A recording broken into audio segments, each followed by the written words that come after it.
You are listening to The Breakfast Show on Faith FM with myself, Skafy, my bro, Elliot, and producer Shell here at the studio. We are going to be talking about the story of Saeed Abdelrazek. He is an Egyptian man that is currently in custody for his faith in Christ Jesus in Egypt. We're going to be looking into his story and a little bit about what's happening in Egypt. We're also going to be talking about how to run sub 2 hour marathons. Man, this is fast. Sub 2 hour marathons. This is amazing. We are also going to have an interview with ADRA today where we are going to discover what is the ADRA volunteers and workers doing in Lebanon and in Syria to help alleviate the humanitarian crisis that they are facing there. But before we get into any of that, it's time for another quiz question. So please, the marvelous producer Shell will share with us the quiz question number 3 of today's show. I think it's the easiest one for today. Really? So let's get the easy one out of the way. I am a brother of Shem and Ham. Who am I? I know this one. A brother of Shem and Ham. Who am I? Is the triplets Shem, Ham, and Spam. We have correct Shem, answers. Ham, and Spam. But no, Spam is not the one. Oh, sorry. Wrong brothers. I thought we were talking about the canned brothers. Yeah. The canned meat brothers. Yeah, your spelling isn't right on your thing, but I think you know who it is. You're missing a letter at the end. Am I missing a letter at the end? Yeah. Really? Yeah. Okay. Oh, yes. I get the letter now. Yes. Okay. Well done. So we've got correct answers in the studio. I'd love for you to send in what you think the correct answer is as well to 0491 064 669. Who was the brother of Shem and Ham? And it's not Spam, It's not Spam. even though it would be epic. It's just like, Imagine if it was. Oh, that sounds these like are my a sham. 3 sons. This is Sham, Ham, and Spam. All right. Let's go to the like next one. Rack, Tell me. Shack, and Benny from, have you seen that VeggieTales? yeah. Dude, I love that. No, I didn't grow up on VeggieTales. I Actually, didn't grow up on as a Christian. VeggieTales either, but I know the abbreviated 'Cause they're names like- from Blair's song. Yeah, because in the VeggieTales video, it's like their names are Shadrach, Meshach, and Abednego, but we just call them Rack, Shack, and Benny. And I'm like, man, I love that. Rack, Shack, and Benny. That is hilarious. Loved it. All right. Are you a bit of a runner yourself, Mr. Elliott? You know what? I actually am not. Come on now. We need to actually do not really something a- about it, bro. Well- I'm actually going to be running my first half marathon Really? this Sunday. So if Yeah, anybody, really? let me know if anybody's running the Sydney half marathon this Sunday. Wow. Shout us out here, 0491 064 Can have a bit of a Do you think you can do Faith a FM half selfie? marathon in 2 hours? No, my half marathon is above 2 hours. And if I do it, number one, my goal is just to survive That's right. Just to get through it. and complete it.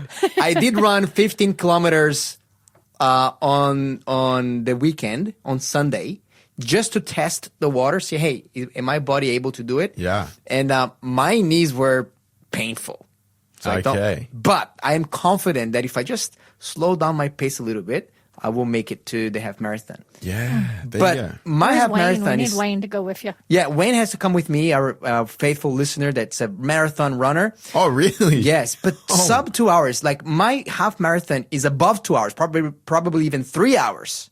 Yeah. I'm running a full 41.2 kilometers, I think it is, the marathon. I think, 42.6. yeah. Let me I don't look it remember up. now the exact mileage. But in under 2 hours, mate, how is that even possible?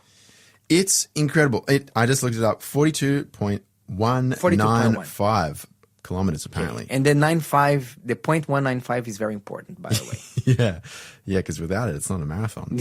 But so this is super cool. This guy from Kenya, Sebastian Sawe, I hope I'm pronouncing his name right. He is the first official man to run a sub 2 hour marathon. He actually currently holds the world record for marathon time with a time of 1 hour, 59 minutes and 30 seconds. Wow. Which is incredible. Like for ages, there has been the debate. Is it possible to get a sub 2 hour marathon? Is it actually physically possible? Can the human body handle it? And it has just been proven. Yes. Now, there's another guy. His name is Eliud Kipchoge. I hope I'm pronouncing his name as well. He's quite famous within the marathon runners sphere of marathon running. But he did actually run a marathon under 2 hours. It was an unofficial marathon, though. So not an official record time, but he ran it in like 1 hour 59 and 45 seconds. Okay. So still, this guy, Wow. Sebastian Sawe, has the world record for fastest marathon ever, which is just a crazy testament to the, endurance capabilities of the human body. Because you have to sustain a speed of over 20 kilometers an hour It's okay. for every step. Yeah, for this 42 is- kilometers. It's insane what you have to do. And for context of where is this marathon happening, it was the London Marathon, which just very recently happened, actually. So, and the coolest thing is the London Marathon is actually one of the largest marathons in the world. And on the day, they had 59,830 people running in the marathon. What? 59,000, almost 60,000 people running marathons. Yeah, across London, which is That is incredible. Yeah, And amazing. so the whole purpose of the London Marathon is actually a fundraising event, which is pretty awesome. And they managed to fundraise over 95 million pounds or 180 million Australian dollars for us here in Australia. Wow. So they made a lot of money, and there was over 1 million people that signed up to try and be a part of the marathon. Over 1 million. So only 59,000 or close to Were 60,000 selected. were selected to actually be part of the marathon. But over 1 million, over 1,100,000 people applied to be a part of this marathon. So it's Marathons huge. became so popular these days. Yeah. Everyone is getting into running and marathon running and all this kind of stuff. And I think it's because there's a lot of health benefits that come from running. It's great for your cardiovascular system. It's good for Great for your mind. your mind. It's great for your body. There's even studies that show like leg strength is correlated to how well you will age and, how long your longevity of life, which is actually really interesting. But for those who don't know, if you're listening, you go, well, where actually did the marathon start? It all came from a Greek legend, which is this guy, I don't even really know how to pronounce his name. Pheidippides, I think. Pheidippides or Pedippides, I don't know. This guy was a messenger from Greece, and apparently the Greeks and the Persians were at war with each other, and they're on the battlefield of Marathon. And when this guy, Pheidippides, ran back to Athens from Marathon to announce the Greeks are victorious. And the legend is that he got there, ran, didn't stop running, ran this whole distance of a marathon, got to the Greeks and proclaimed, "We are victorious," and then dropped dead because he was so exhausted, which is pretty intense. Imagine that. First marathon runner gave his life for a marathon. Exactly, which Wow. is crazy. It just shows like this is actually a very intense thing for your body. We don't know if it's actually legitimately true story or not, but that's the legend, right?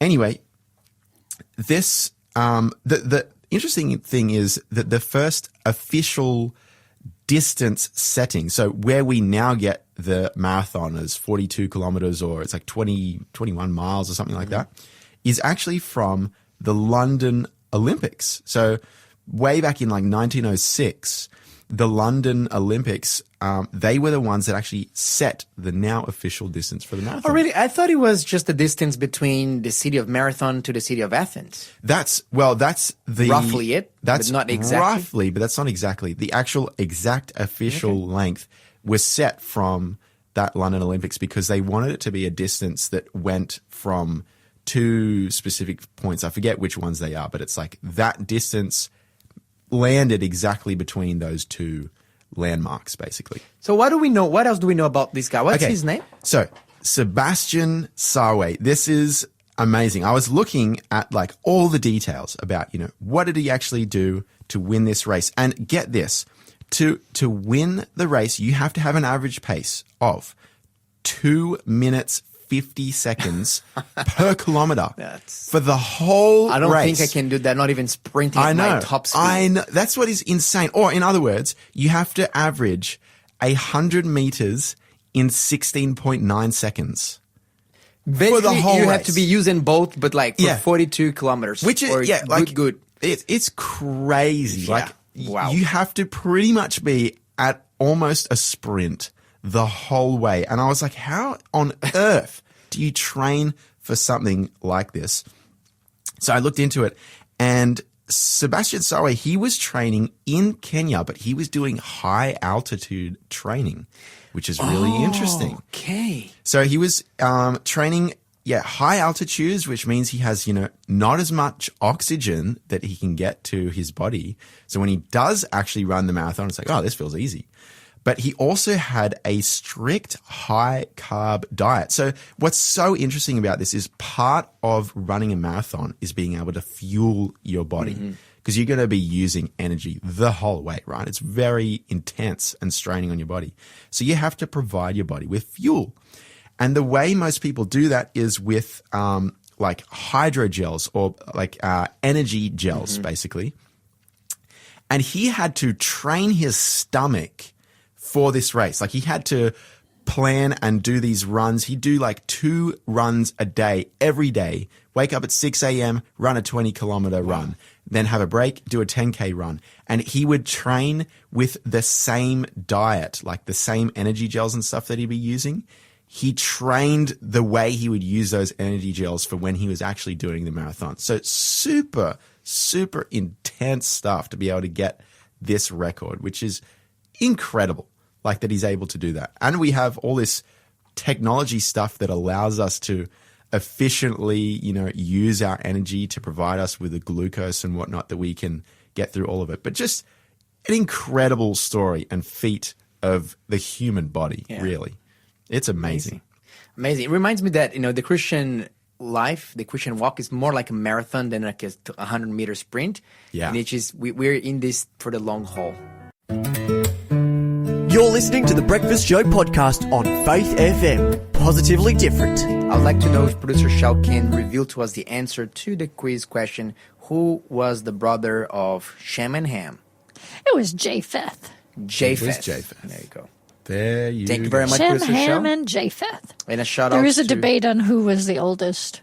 It's Oh, not okay. necessarily in the order to which it's said there, which I always find very interesting. Okay. Very good. Nice. Yeah. I never It thought wasn't about spam. It wasn't No. Shem, Ham, and spam. that. No. Oh, I love it. I'm going to keep that one. All right, let's talk about the United States Commission on International Religious Freedom. So the United States has this body that looks into religious freedom all over the world, and they issue reports, and these reports help to shape even the foreign policy of America regarding those countries. So it's actually a very thorough report. And just a couple of days ago, they have released a country update for Egypt. Now, Egypt, it's about 115 million people strong in terms of population, 90% of which are Sunni Muslims. Okay. They do have other Muslim groups, but they are less than 1%, including Quranists, Shia, and other non-Sunni Muslims. By the way, do you know what a Quranist Muslim is? I have no idea, actually. A Qurani Muslim is a Muslim that believes that the Quran is they are the sola scriptura believers for Quran. Okay. So they do not take any of the hadiths, any of the later traditions of Islam as inspired. They only take the Quran as inspired. Because when you look at Shia and Sunni Muslims, they have the Quran, but you also have the hadiths, the oral traditions about what Muhammad said or didn't say. It's part of their faith as well. Okay. Okay. And one of the things that this report is saying here is it's coming with some updates of some violations of freedom of religion. Interesting thing is that in Egypt, in their constitution, their Article 64 says that people have an absolute freedom of belief. Right. So you can, according to the constitution, You can believe anything. you can believe anything, but the only 3 religions recognized in the Egyptian constitution are Islam, Christianity, and Judaism. They're also called the heavenly religions in Egypt. Egypt does have an official religion, which is Islam, and it does have the Sharia law as the principle of the Sharia law as the foundation or the basis for their legislation. Anything else other than Christianity, Judaism, and Islam is considered to be illegal. They don't have legal status. You cannot Really? Yeah, you cannot worship Illegal? that. Yeah, illegal. Yeah, wow, okay. So a few things. Egypt had enacted they have a blasphemy laws. Like, if you know anything about blasphemy laws, is basically anybody can accuse anyone about blasphemy, and basically the police will go there and they will prosecute you for your alleged. So these blasphemy laws all over the world, like particularly in Pakistan, is a famous example. They are used to persecute Christians. So let's say I have a business, you have a business, I'm not liking you. I'll just say that you have desecrated the Quran, you have, ripped off a page from it, you have thrown it somewhere, and I say this to the police. Then there's an angry mob that comes, or the police comes and they start going to investigate you, and they're going to take you out of business. Wow, so just a completely It can be false often accusation. Oftentimes is a completely false accusation. Man, but it's that's enough. crazy. Yeah. And so there's a number of updates here of people that have been taken to jail on account of their Christian faith. In January this year, there is a court sentenced a Christian man, Augustine Saman, to 5 years imprisonment for contempt of religion. So again, based on these Egyptians' blasphemy laws, for posting religious educational content and responding to anti-Christian incitement online. You will see that really, yeah. So you'll see that a lot of these people that get locked up and get prosecuted has to do with their social media presence. Wow. So it's not even like physically what they're doing in person. They're not like that. It's just only what they're doing Often online, pretty much. and sometimes they can even hunt you across countries. Let me give you an example of a man called Saeed Abdel Razak. Abdel Razak was a man who was always very curious, and he always, you know these kinds of people that are very inquisitive, that are always asking questions. Asking questions. And one day he was visiting a shop, and he saw a Bible there for sale, and he got curious. He saw like one Bible verse. It impressed him so much, he asked the owner of the shop, "Hey, can I buy this book from you?" And the owner said, "Sure." So he bought this book, and he started to read the Bible. He did not stop. He's reading. This is 2017. He decided next year to become a Christian, a follower of Jesus. He got baptized in Alexandria. Wow. He said, "Look, wow, I think I found God." Man, praise the All Lord. the questions I have always been asking, their answer is right here in front of my eyes in this book called the Holy Bible. That's so However, his father died in 2017, which led him to grow closer to Jesus. But his mother was concerned that her son was not a Muslim anymore, and she decided to dub him into the authorities. Oh no! So he was, he was dubbed in by his own mother. That's so and bad. as a result of that, he started to have all kinds of problems. He lost his wife.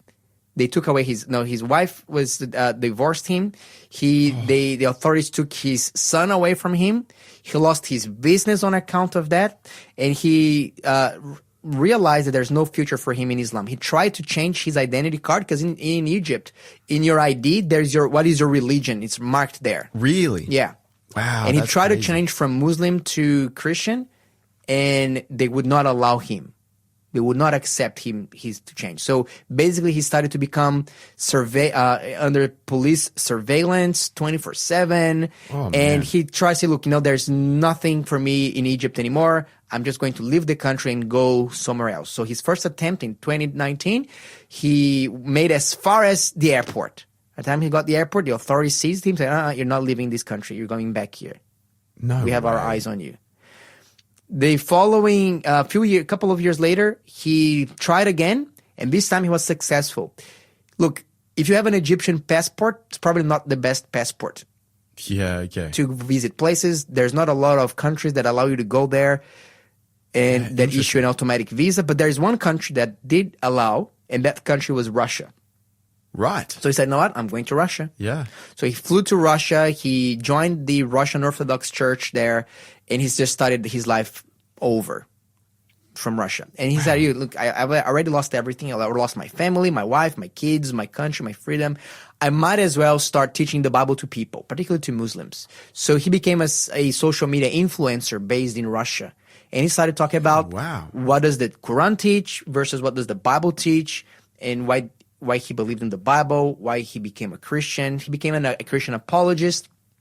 And during that time, he also became friends with another Instagram influencer. She's an Australian girl. Oh, really? And she was into like humor and stuff, but she liked him. And they started to talk, and they started to have a relationship.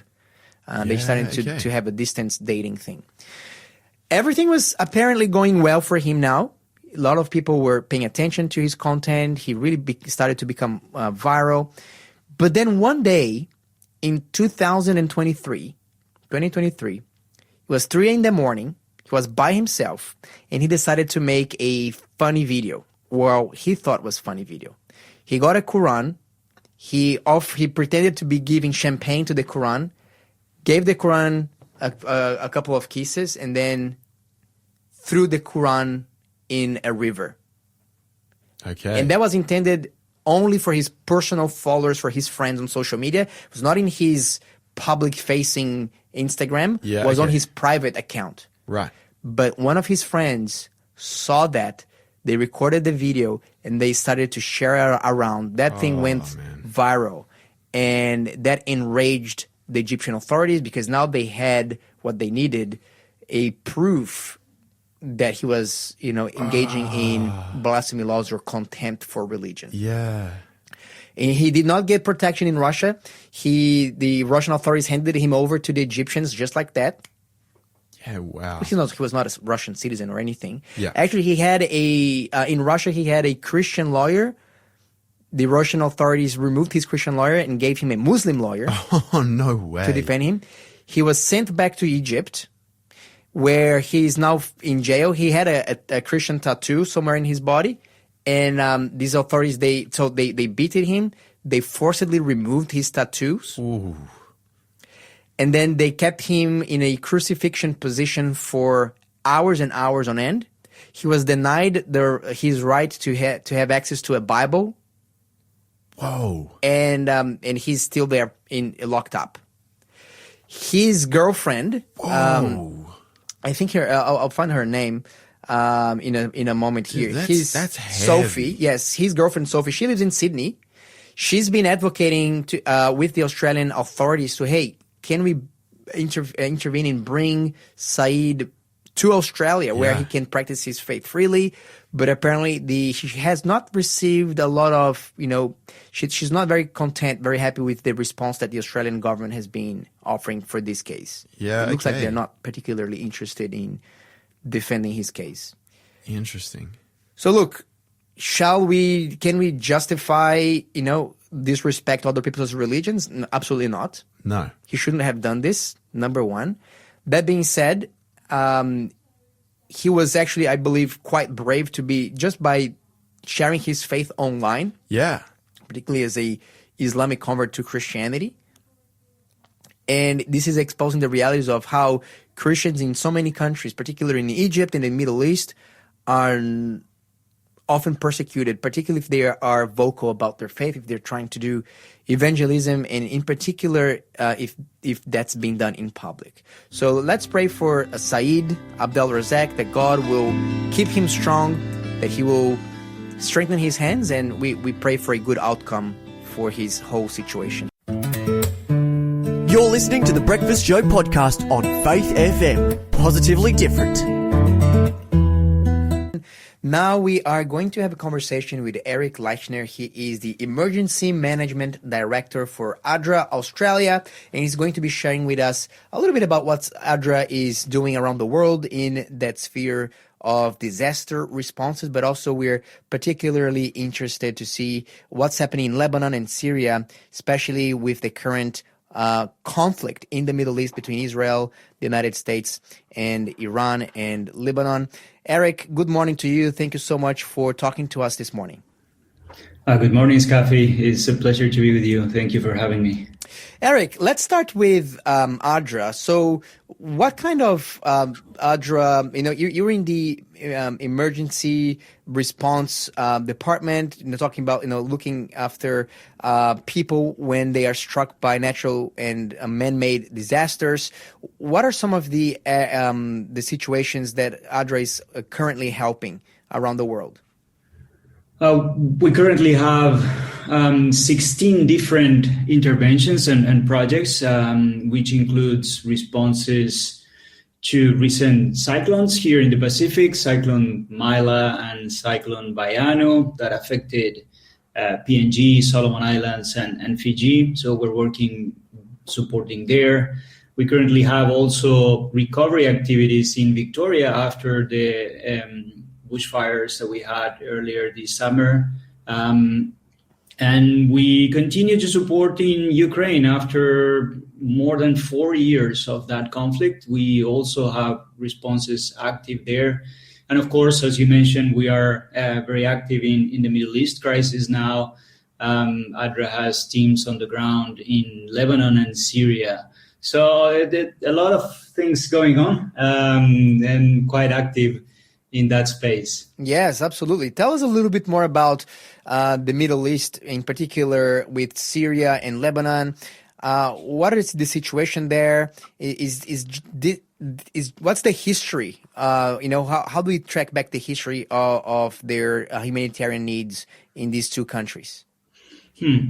Let me try to illustrate a little bit of that with a story. Recently, our team in Lebanon was doing a distribution in some of the shelters that had been set up, and they encountered a man named, we'll call him Hassan, and he is an older man from the south of Lebanon, from Nabati. And when our team approached him, he was hesitant at first, but then started to open up, and he said, look, I've been here in 2006, I've been here again in 2023, I've been here again in 2024, and I'm back here again in 2026. He had returned to the south, trying to look for his home after the last ceasefire, but everything was just rubble. He couldn't even identify where his house used to be.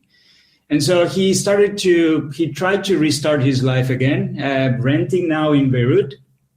And now these displacement orders come as part of this escalation of the conflict. And so he's back again in one of these public shelters. And what was shocking for our team when they were discussing and talking to him was what he said at the end, which he said, for me, I have given up dreaming for my life. But I still hope for my children and grandchildren. Even if it means staying in a shelter like this, in these conditions, I would accept that for them if they don't have to live the life that I have lived. Unfortunately, that is a very good summary of the situation in Lebanon right now. There are over 1.2 million people that are currently displaced. That is roughly 20% of the entire country. And only 10% of those, so around 120,000, have an actual place to stay, which are, collective shelters in mosques, churches, schools. But most of them are having to stay on the street or with some relative or friend, many times having to share a toilet between 50 to 100 people. And families that attempt to return, like the story of Hassan, will find destroyed homes, lack of water, lack of health facilities or medical services. Children are missing school because schools are being used for public shelters, experiencing anxiety, trauma. So it's a very complex and tough situation that has been happening for a very long time. Many of the people that are in Lebanon now are actually refugees from Syria that have been fleeing that other conflict a couple of years ago only. And now many of them are trying to return back to Syria, to a country that is destroyed by conflict, because they're not safe anymore in Lebanon. And ADRA is supporting the people in collective shelters, is helping those on the streets as well, providing meals and bedding supplies, hygiene kits, and even cash assistance, which in these cases tends to be a very effective and flexible way for people to meet so many diverse needs that they have in this particular kind of context. Wow. Eric, this is quite heartbreaking to talk to a person and say, you know what, I already gave up dreaming for my life. Imagine being in a situation that is so hopeless that you say, you know what, I'm not going to have a house. I'm just going to live in the streets or in these shelters with, depending on the mercy of others for all the days of my life for something that I haven't caused because, they haven't brought that upon themselves.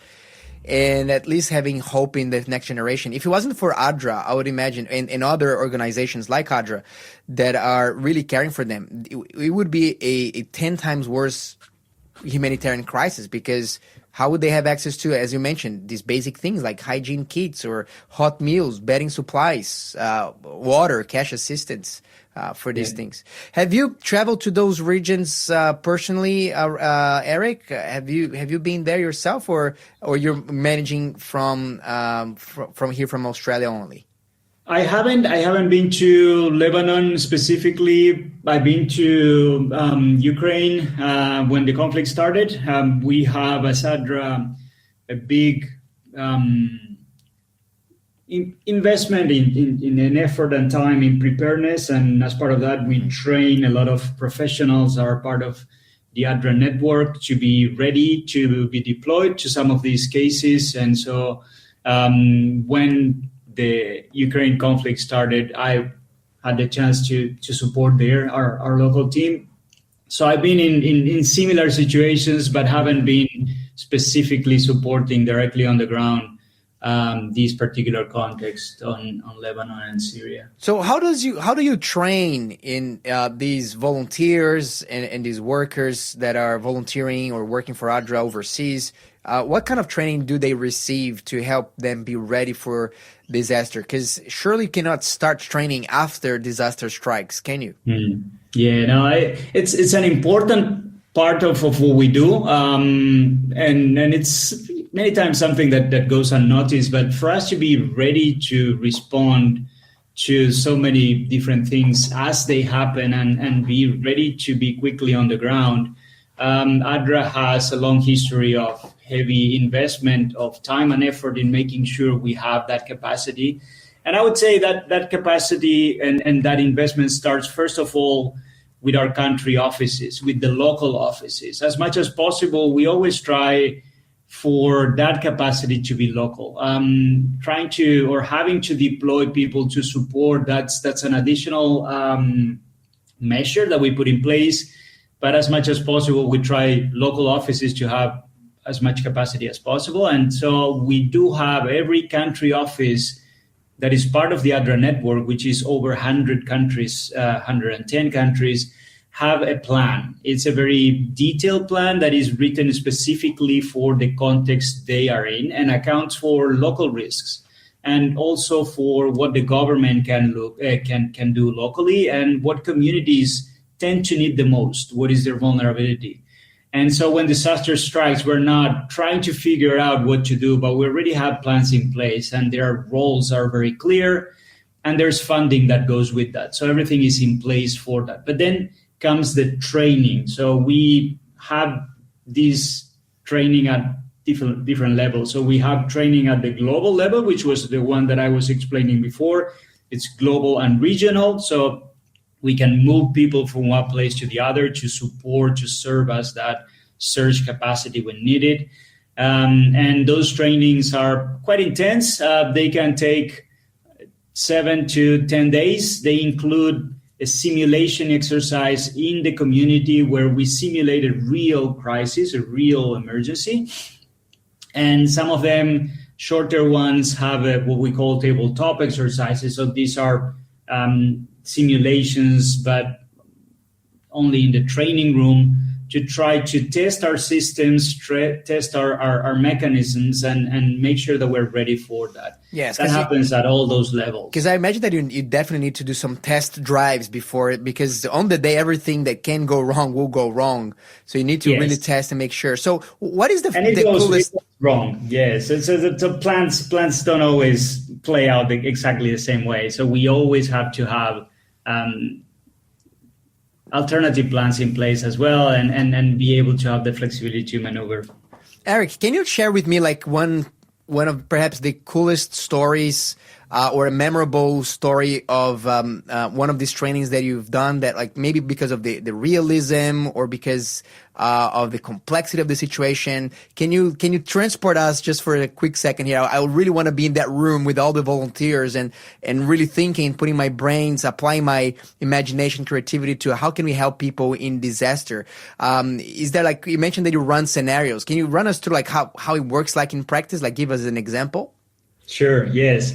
While you were talking, I was remembering we were doing one of these trainings in Colombia a couple of years ago, and we, as part of that process, there is a lot of work that goes into talking with the community, because the community knows that we're going to be running that exercise. Many of the community members, which have been affected by a similar situation in the past, they know what they're talking about.